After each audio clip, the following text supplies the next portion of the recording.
Today is about what I've learned as a married couple and how to stay faithfully married to one woman, no divorce, no affairs, no craziness. Knock on wood. I actually think that we should compare our budgets of, I think your tattoo budget matches my Botox budget? Yeah, I think so. I'm like doing emails and sending texts literally in the airport to know as soon as I'm on the plane and my stuff shuts down, I'm done. It doesn't matter. It doesn't matter if we've had the item for 5 years or our entire marriage. It will still have the clearance tag on it. It's my calling card. I've decided. It's my calling card. This is the Unleash Your Purpose podcast. All right, welcome back to Unleash Your Purpose podcast with your host, me, Ryan Senters, with my beautiful wife. We're doing another collaboration today as I gear towards 40.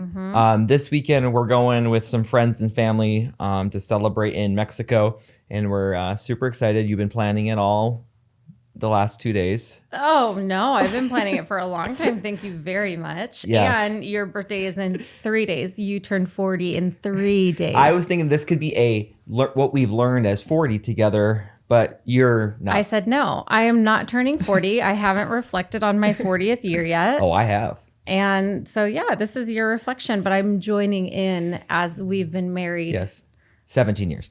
So I have two parts. Today is about what I've learned as a married couple and how to stay faithfully married to one woman, no divorce, no affairs, no craziness. Knock on wood. Oh my gosh. Yes, it's getting Not weird. yet. Not yet. Just Oh my kidding. gosh. Happily married terrible. happily married, mostly together. And so what we have learned doing this journey together. One, I have learned that my shorts tend to get shorter as the years advance more aggressively. And you've also added more tattoos as time has gone on. That is a true statement. That's probably mostly out of, I don't even know what that reason for that. I actually think that we should compare our budgets of, I think your tattoo budget matches my Botox budget? Yeah, I think so. Yeah, we had to film this morning because you got a lash appointment and a few other appointments before the 40th. Yeah, if you want me to look nice for your 40th birthday that I'm planning. Yes. There we go. So one of the things that we have learned, that I have learned how to stay a married man to you all of these years. Do you always have such big eyes when you interview people? I'm like scared. They're so intense. They're my love-making eyes. I love you so much. Those are not them. Oh, sorry. Please proceed. Oh my gosh, his eyes are like looking into my soul. Yes, they're my therapy eyes. Yes. Okay, thank you. For those of you not on YouTube, you can subscribe to YouTube and see the eyes for yourself. What a treat for everyone. What a treat. Yes. But the first thing I learned is letting go of the small things. In order to stay married for 17 years, have 11 kids together, have moved probably a dozen times, there are many things that could drive one another crazy. Yeah. Like if you look at all this decoration, I guarantee it still has the Marshall's tag on it or Ross. It doesn't matter. It doesn't matter if we've had the item for 5 years or our entire marriage. It will still have the clearance tag on it. It's my calling card. I've decided. It's my calling card. Oh, it drives me crazy. So I sometimes go around and take out and cut off the tags. Other things that I can go into our bedroom and every light will stay on for days on end. Although I would say a couple years ago, I had a Hobby Lobby item that still had a tag on it, and I returned it for full price like 3 years later. So you're really just about value. I'm just a redecorator. Yes. Yeah. So one of the money. things that drove me crazy is all of that. It's the little things, but it's for some reason that I would always make comments about that stuff. And why would you do that?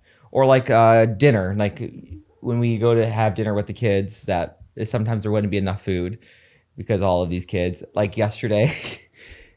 Speaking of examples. We look at the bowl of all the pasta for all the kids and everyone's like, oh, wow. But it was more than enough. You get one bowl. You get one bowl, and that's it. Or you go get leftovers of carne asada. Yeah, exactly. What are things that you had to step over and let go? Some of the things that I had to let go of were you throw your clothes on the floor wherever you take them off. Anywhere. They could be anywhere. Even at the TV, when you lay down for the night, you'll like toss your socks on the ground. And it doesn't just end there. What happens is I will then pick up the clothes and put them in the laundry basket, and Ryan will say, well, where are my pants, my blue pants? And I'm like, well, what do you mean? They were on the floor. He's like, yeah, I was saving them for later. Yeah. So now I know. That's where I store them for the next day. So now I know, don't even touch the socks, because he has diabetes and his feet are always cold. So like if the socks are on the ground, just leave them. Because I can put them back on, and I wear them for the next morning for my workout. Yeah. So I rotate them for the next morning because I don't want to dirty another pair. So I'll wear those for a workout, and then which you would think you're not dirtying another pair because you do the laundry, but you actually don't. And don't say that I don't, because I do too? Part of it. I do part of it as her housekeeper. Yeah, so that's one of the little things. Okay. I also have learned, as well as through therapy, that the comments that Ryan makes, I can't take everything, like I can't be defensive about all of it. Like when you comment about not making enough food or, oh, chicken again, like I have to let some of those things slide because otherwise I would always be angry. And you're really just like throwing something out there. And I'm like, oh, well, like that's what I made for dinner. Unless you want to cook, go ahead. So I've come to terms with like, yeah, I'm doing the best I can. And even if you make comments like, where is this? Why hasn't this come in the groceries yet? I'm like, well, I sound like a horrible husband. I know that does sound bad. But I think I have. Let me talk about all the reasons how I am able to stay married. But after 17, but my comments have gotten a lot less frequent. Like I think as I've gotten older. Because I drew attention to them too. So by you helping to, like, I didn't even realize I was having those. I mean, some of my comments are just fleeting and indigestion are not even really what I think or believe. And I'm just kind of saying it. And it's not an attack on me. It's just literally. It's just my thinking out loud. And it's not necessarily a good thing. But you, by drawing attention, now I'm able to hold my tongue. Yes. At least 50% of the time. Yes. I'm working towards 80%. Yeah. Yeah. Dinner was so good last night. Thanks, Great. baby. You're welcome. Yeah. So that's first thing is let go of the little things. Yes. One lesson we learned. Number 2 is we don't buy any more dogs. Don't buy any more dogs as the dogs are barking in the background. We do have a lot of addictions with dogs. We have 5 dogs right now. Number 2 is that we laugh often together. Yes, we do. Even from, why are you laughing? Even from when we were dating, we used to do this thing. We'd go, this is. Oh, geez. What is this going to be an overshare? No. We would be like laying on the couch and we'd be like, sunrise, sunset, sunrise, sunset, for no reason at all. But we would laugh. It's so weird. And we were channeling our inner yoga, I guess. My roommate was like, when I start dating someone, I hope I find someone that I can laugh with so much. And I remember thinking that. I'm like, yeah, Brian and I do laugh a lot together. Yeah. And I feel like we've continued on in our marriage, like poking fun at ourselves. Yes. The more confident we are. Yeah, the more confident we are, we can make fun of ourselves of all things. And also I feel like our when cooking, we did, my lack of handymanship. Yes. Like when the love life doesn't go as planned. Oh, we're much better laughing at that now than we were you were a few years ago. He would 15 really years take ago. it to heart. Yeah. You talked about that in a negative way? Oh, yeah. Yeah. I've actually learned, speaking of laughing together, I've learned that you and I can laugh at things, but as a wife, I cannot sometimes joke about those things in front of friends or other people. Yeah, sure. Because I think like, oh, we laughed about this. This is fine. And you are like, no, like we can laugh together, but taking it like public with other people is a little hurtful. There's like inside jokes that is our humor that, because it's like poking fun at yourself or each other. Yeah. That's the best part. Yeah. Yeah. So number 2 is that we laugh together. Mm-hmm. You love the list. Number 3 is that we like to travel often. Yes. No matter what, no matter how our budget has obviously grown through the last couple of years, to be able to travel more, like going internationally and going out of the country, which has been awesome. But even up 2 years ago, day trips. Day trips, yeah. Go to the winery up north for the afternoon. Yep. Go to Sedona for the day. Yep. And that was always Vortex on. Just kidding. Yeah. No. She's saying that because she knows I have a thing. Just kidding.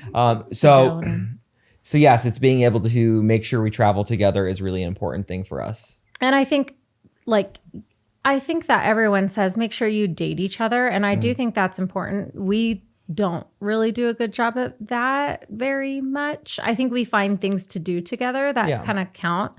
Like we go but golf. I would say that just dates doesn't like remove you. And I think removing yourself, even just driving to Sedona or driving. There's something that happens in our brain. And I think for us we start to become more relaxed, even if we're going on a date. So we'll do like a Friday date and we're still in the grind of, we got to pick up the kids at this time. All right, it's good for a moment. But having like an afternoon or a 2 days to be able to just be together, I think we turn off our email. We're able to just be present with each other. I would say it probably takes about 8 hours for us to get out of the work mode and all of the tasky stuff of being partners and business owners together and parents together. But then you have to almost move through those stages to then, now we're partners. Yeah. So it's like you got to get through all of those to then be partners together. Yeah. Even if we're leaving town, I'm like doing emails and sending texts literally in the airport to know as soon as I'm on the plane and my stuff shuts down, I'm done. And so it's very task oriented until that point. And it's like, okay, now it's just us. And that, I think being able to travel together, even if it's one night or a week, has been probably, we have a very busy and big life like a lot of people do, but that has been a saving grace for us. Yeah. That we'll continue to do and expand on. Cheers. Next. And those are the things to look forward to. So the things that I think, another one that I've learned, and which I'm so grateful for you, is that we really kind of have a united vision and purpose for our life. Mm-hmm. That we have a picture of not what today looks like, but almost like what future generations look like. Yeah. Like, and what do we want our kids' lives to be? Is like, we're really legacy oriented and like future oriented versus just simply today. Yes. And just the grind of like today. What kind of kids do we want to develop? What do we want our family to look like when we are gone? Yeah. And I think we've done that like every few years. We would sit down, even when we had little ones, we would sit down and make goals together, or like talk about life. I think as time has gone on, I have so much respect for our parents, because I'm like, no wonder they always want us to come over and all the kids to be around each other. Like when we have all of our kids there or grandparents and all that, I'm like, oh, this is what life is about. So now I'm like, no wonder you guys always wanted us over. And like, it's just to see where your kids are and how they're growing, or like check back in. And now I think we've known that we're like, okay, we always want this to be like, they're safe here. Yeah. They can come here. They can open up here. We so want our so I think a lot of parents and maybe couples would say like, hey, we're going to raise our kids as individuals and then they're going to go off in the world. I think for us, we're seeing it. Our family is that we're a Senters team. Yeah. That we are a community together, that we hope that this place is so attractive for the kids that it's like a red hot center of, and there's a gravitational pull that the kids want to be there. Yeah. That they're best friends with their siblings, that they can turn to us and talk about the good things and the hard things. One day they can be friends with us. Not yet. Yep. Not yet. Not yet. And but then like creating this kind of multi-generational team is a really cool vision for us that we're kind of working through. Yeah. So I feel like that is probably one of the most exciting things for us. Yeah. That we're on the same page, that we want the same things. Yeah. I think we've even from a financial perspective, like we're pretty on the same page with most finances, like what we want. I think maybe you've leaned into me more often. Yes. I think as time has gone on, there are some things that I don't understand as much, like investments and different things. Sure. But I think that also helps our marriage work, is that I do trust you and trust that you have our family's best interest in mind and our marriage in mind. Yeah. And so I think that's just part of the faith, and like as cliche as it sounds, like submitting to like the lead of the household. Yeah. And then I also think there are moments for us is you say, hey, Ryan, you're being a little too hard on the kids right now. And they're being, that you need to be more intentional and more sensitive for this kid or that kid. But I never do that in front of them. I always tell you when you're ready to hear it and when I know you'll receive it. Yeah. That's good. Yeah. So look at that. Look at us. Such growth. We're just killing it. All right. And the next one is that we, one of our things that our kids always roll their eyes at is that we have Senters core values and that we express them often and out loud. Yes. Is it? Yep. We have this really cheesy sign that Sarah made for us years ago. We built out our core values for our family. So every Sunday when we have Sunday breakfast and tech-free Sundays, we go through one of our core values and discuss it at breakfast. Yeah. And one of them it says Senters core values. We have a kind of a saying, we are brave for Jesus no matter what, because with God we are unstoppable. Mind you, our kids also helped us make these core values. Yep. So that's why And I we had a acted friend them get out. it framed. Yeah. Yeah. So what they're, do you want to say them? As Senters, we follow Jesus. We have an Ohana love. We have big visions. We're generous. We do hard things. We are brave. We adventure, and we travel in quiet cars. Absolutely. That's not the most important, but it's definitely up there. High up there. And we talk about this. Well, one of them says probably the favorite one for the kids is like we have an Ohana love. Yes. When the kids aren't being loving with each other, we talk about like Ohana means family. That if we're going to be love our friends and our neighbors as ourselves, we need to make sure we're loving our siblings and not cutting each other's down. That means no sarcasm. That's treating each other with. We're not roasting each other. Oh yeah. Junior high boys love to roast one another. But we're not going to do that because they need to know like we can talk like we can tease each other on the basketball court slightly. Yeah. It's just the boys, but it's very. It's kind of like at any moment it will just. And so. But we always talk about are we showing Ohana love? That we are generous. And then we always will tell the kids how they are being, whatever the value is, we give examples of how they are doing that value. Yeah. So kind of create like these moments like, oh, this is how you're displaying it. Hey son, when you helped out your brother with your math homework, or you asked mom if you could be the one to babysit, that's generous. That's generous of your time and energy. Yeah. Or when you gave this away to this person in need, wow, you are so generous. That's an example of generosity. Yeah. That's what all Senters value. Yeah. So that's for us has been giving language because it builds up into our marriage as well. And also doing hard things is a big one. Yes. And we have a couple kids when we like to try new stuff that just get so freaked out. I mean, I get freaked out. I actually hate when you say do hard things because we'll literally be like cliff jumping out of town. And I'm like, I hate you all.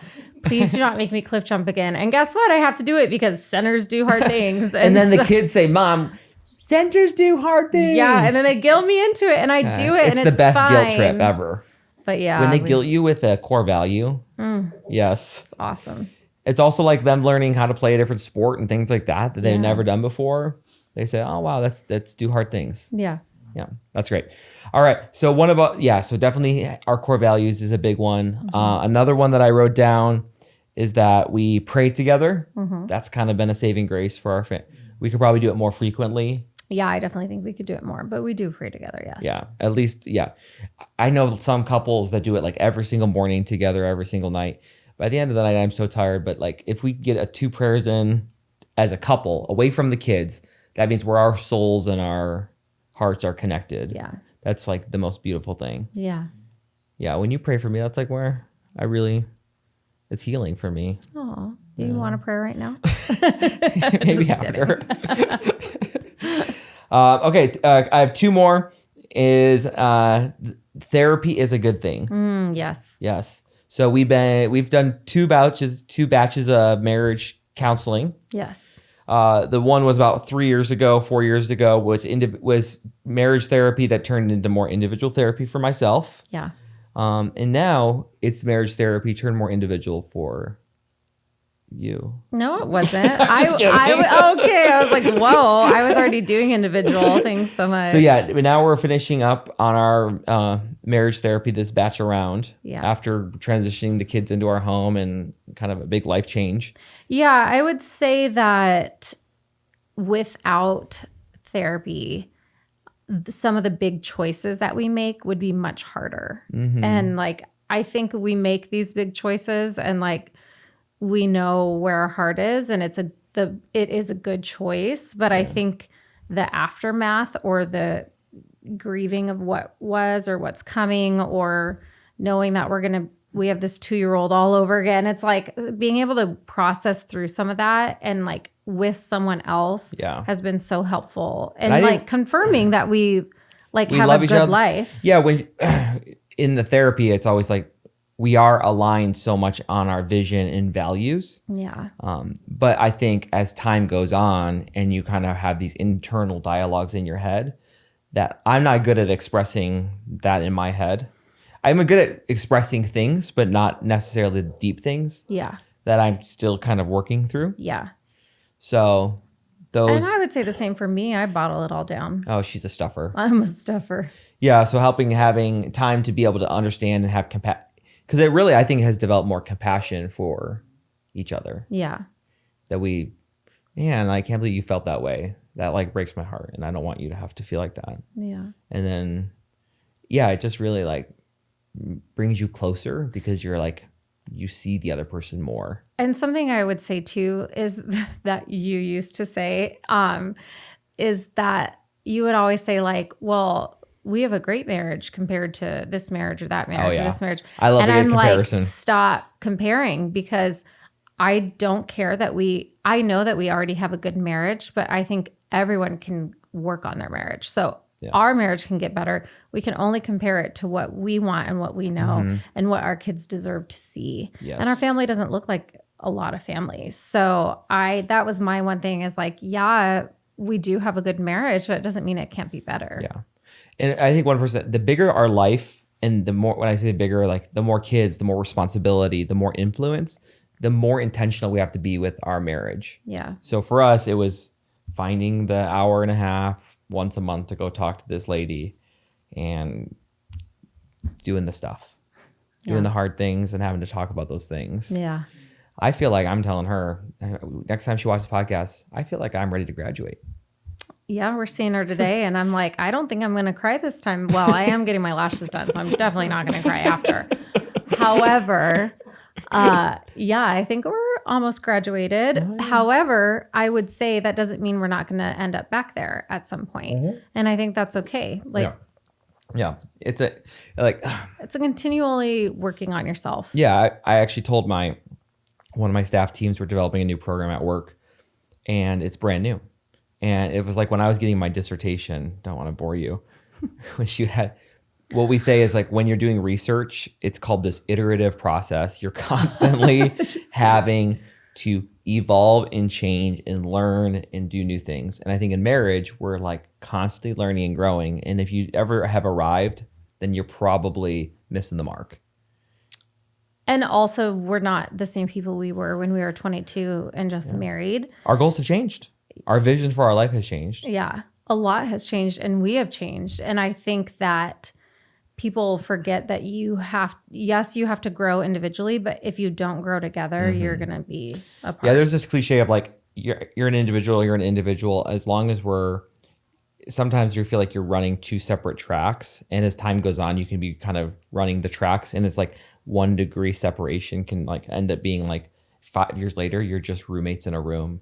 Or you're not even in the same room, or you text another person way more than you do your spouse, and you have to almost be so intentional of like bringing like together that what is our vision, that we're going to surrender our whole life to the Lord, and we're going to continue to kind of move together as one vision of one.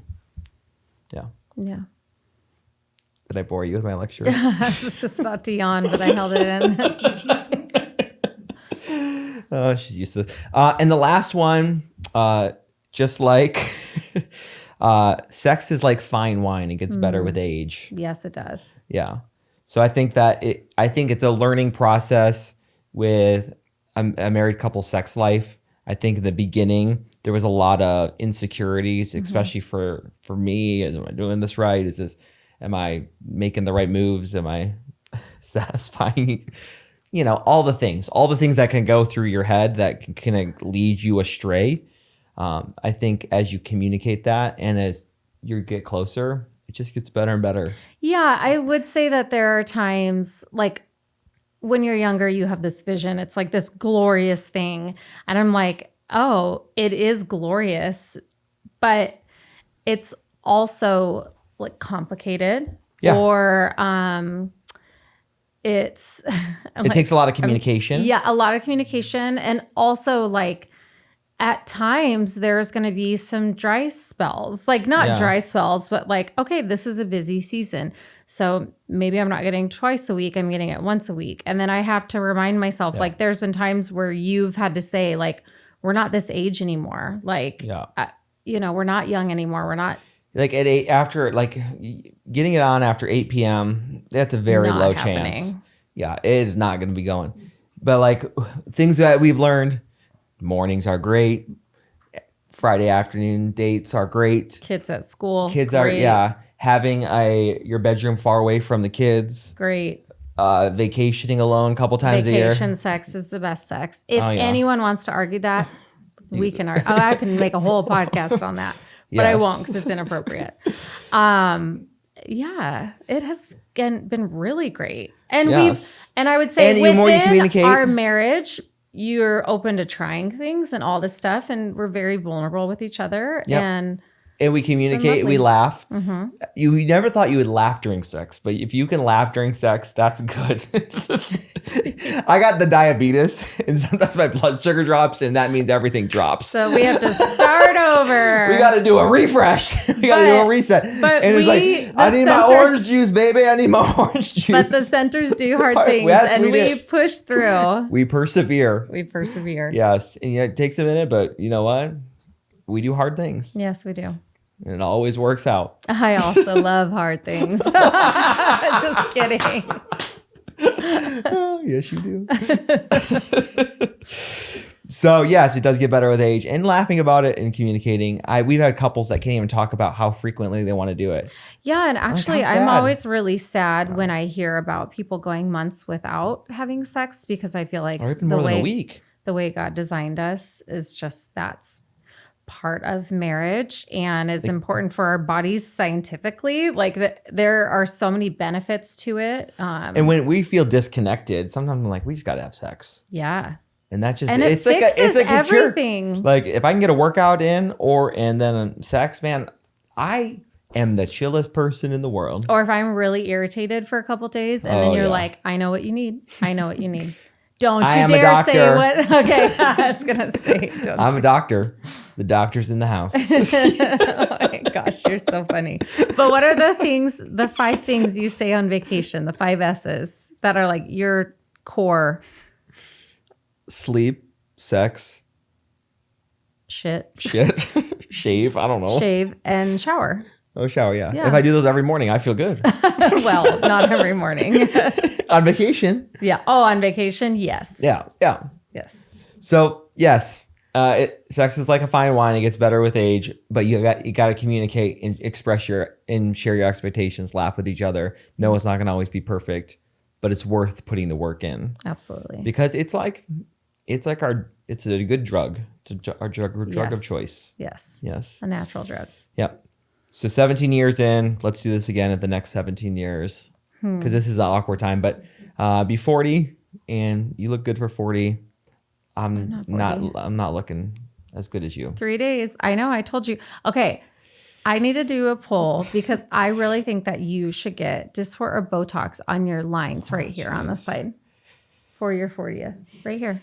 That's in a few days. I'm lucky to go get a haircut before then. Yeah. I run 5 companies. I still have to work. All right. That's why we're filming in the morning. Show off. Yeah. She says I'm so boring. She's like, oh, you're going to go to work. All right. Well, until next time, thanks, babe, for coming on the show. May you unleash your purpose to profit in your business, faith, and life, and marriage. Thanks for joining us for the Unleash Your Purpose podcast. Be sure to like, subscribe, and leave a review. We'll see you next week.